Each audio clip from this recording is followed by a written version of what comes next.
Alaska में Trump और Putin की मीटिंग में अगर असली बाजीगर कोई निकला है तो वो है पुतिन। पुतिन ने ना सिर्फ ट्रंप की रणनीति को ठिकाने लगा दिया, बल्कि अमेरिका की जमीन से दुनिया को दिखा दिया कि रूस यूक्रेन पर अपना कब्जा नहीं छोड़ेगा। पुतिन ने बता दिया है कि यूक्रेन के पूर्वी हिस्से पर वो पूरी तरह से कब्जा कर लेगा और अब तो यहां तक दावा किया जा रहा है कि पुतिन युद्ध को और तेज करने जा रहे हैं।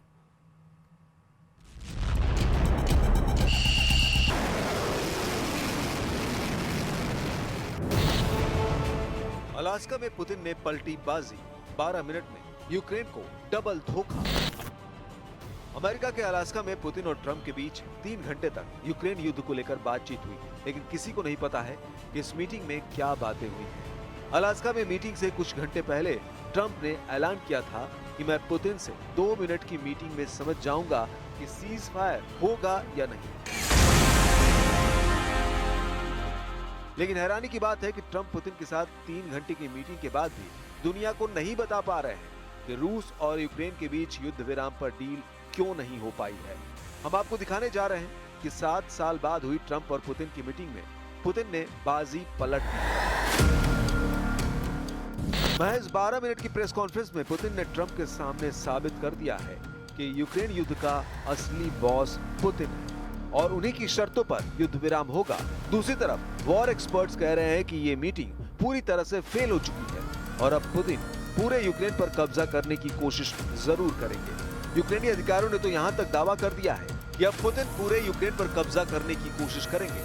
हम आपको अलास्का मीटिंग के बाद यूक्रेन युद्ध की वो खबरें दिखा रहे हैं जो साबित कर रही है कि अलास्का में ट्रंप ने यूक्रेन और नेटो को डबल धोखा दिया है।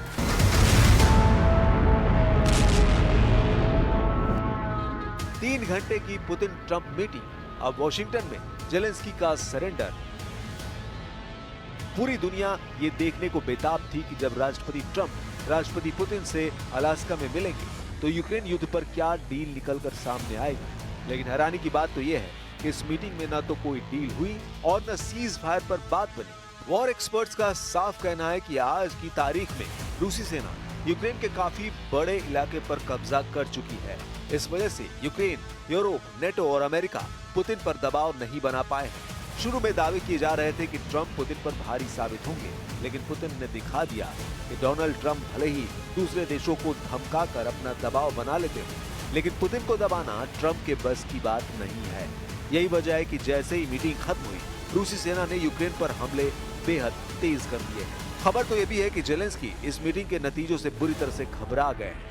यूक्रेनी अधिकारियों और नेताओं ने तो डंके की चोट पर कह दिया है कि रूस अमेरिका की मीटिंग पूरी तरह से फेल हो चुकी है और इस मीटिंग की वजह से पुतिन अब ट्रंप पर भारी साबित हुए हैं।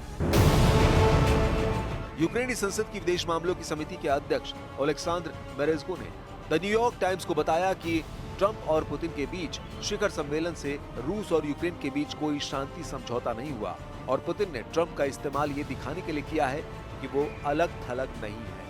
मेरेज़्को ने आगे कहा कि पुतिन, जिन पर अंतर्राष्ट्रीय आपराधिक न्यायालय ने युद्ध अपराधों का आरोप लगाया है, सूचना युद्ध जीत गए हैं। यूक्रेनी अधिकारी ने कहा कि पुतिन ने एंकरेज स्थित जॉइंट बेस एल्मेंडोर्फ रिचर्डसन में शिखर सम्मेलन के बाद ट्रंप के साथ संयुक्त भाषण में अपने विचारों को दोहराया और कहा, मुझे कोई बदलाव नहीं दिख रहा है।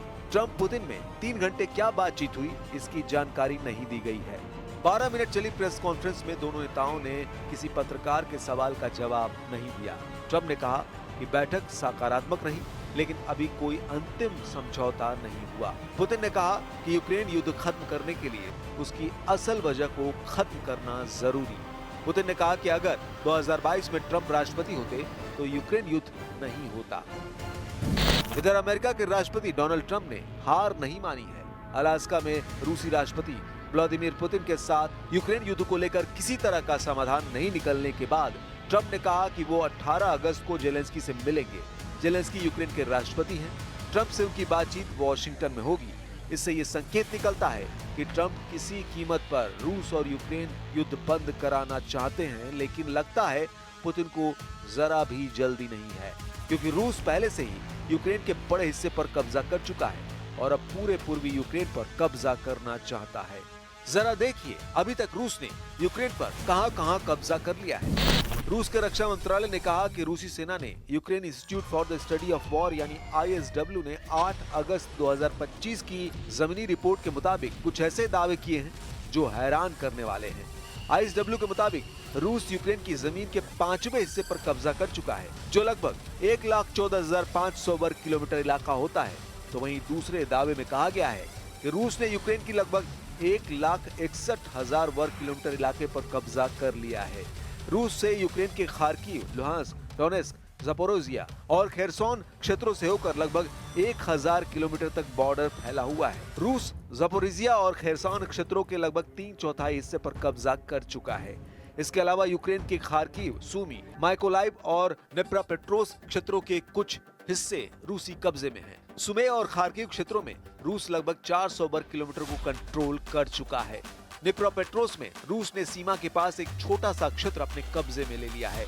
रूस ने लुहांस्क और डोनबास क्षेत्रों से बने डोनबास नामक भूभाग में 46,570 वर्ग किलोमीटर यानी 88% क्षेत्र पर कंट्रोल कर लिया है। यूक्रेन के पास अभी भी डोनबास का लगभग 6,600 वर्ग किलोमीटर इलाका बचा है। हालांकि रूस अपनी अधिकांश ऊर्जा डोनेस्क मोर्चे पर केंद्रित कर रहा है और अपने नियंत्रण से बाहर बचे हुए अंतिम प्रमुख शहरों की ओर बढ़ रहा है।